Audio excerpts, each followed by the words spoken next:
Welcome to my operations management video on understanding quantitative forecasting using a simple story.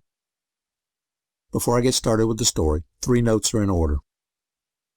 First, this story is very important to understanding quantitative forecasting, specifically time series forecasting. It won't sound like it when I get started, but it is. In fact, I'm convinced it's the single most important video you can listen to in regards to understanding forecasting. Second, the story involves going to a club. If you're under 21, then consider the club to be an alcohol-free dance club. 3, there's no video with the story. So once the screen changes to the next one, nothing will change for the rest of the video. So really this is a podcast. Only YouTube won't let you upload podcasts. So I've made it a video. It's Saturday. You've had a hard week, but the coronavirus has passed, so you're free to get out. You've decided you want to go to a club.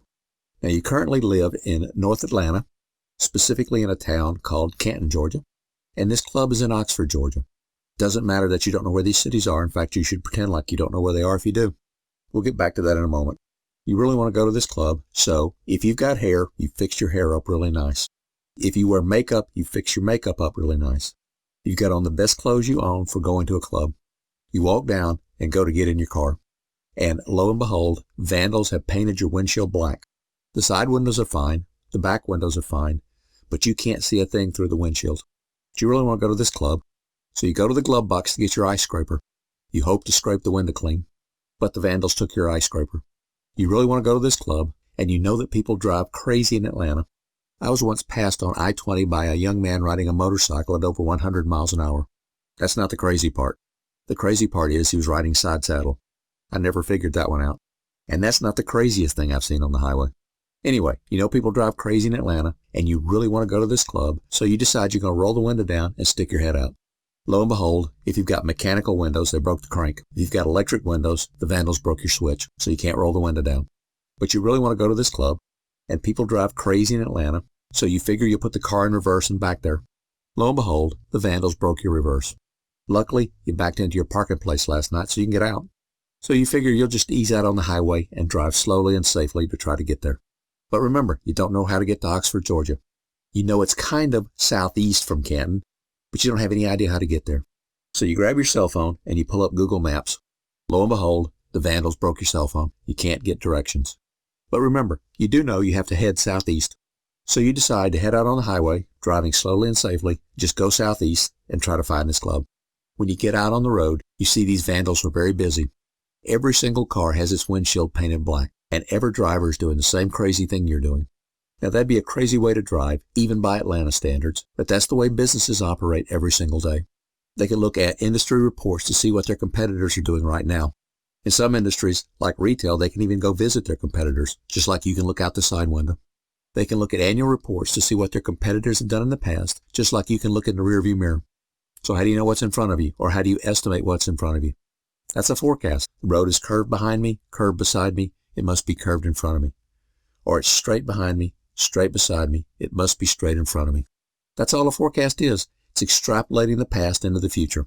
When we do a time series forecast, we just take historical actual data and project it into the future. That's a time series forecast. That's all it is. The road is straight behind me. It's straight beside me. It must be straight in front of me. That doesn't tell you everything you need to know. It just tells you everything you can know. Let's say that you had a nice restaurant selling sushi. Business was booming, and you didn't have enough space, so you bought the room next to you and expanded your restaurant. You opened the new dining room on January 2nd, 2020, and all of a sudden Corona-19 hit. There's no way your forecast could have told you that was going to happen. All it can do is take the historical data and project it into the future. Your demand was high historically. Going forward, it should be high. Or your Ford Motor Company, General Motors, Chrysler, or then American Motors, and it's the early 1970s. You sell these big gas guzzler cars. All of a sudden, OPEC decides to boycott. They're not going to sell us any oil. The price of gasoline quickly quadruples. We get waiting lines, odd even rationing, and limits of 10 gallons. How excited do you think people were about buying gas guzzlers? They weren't.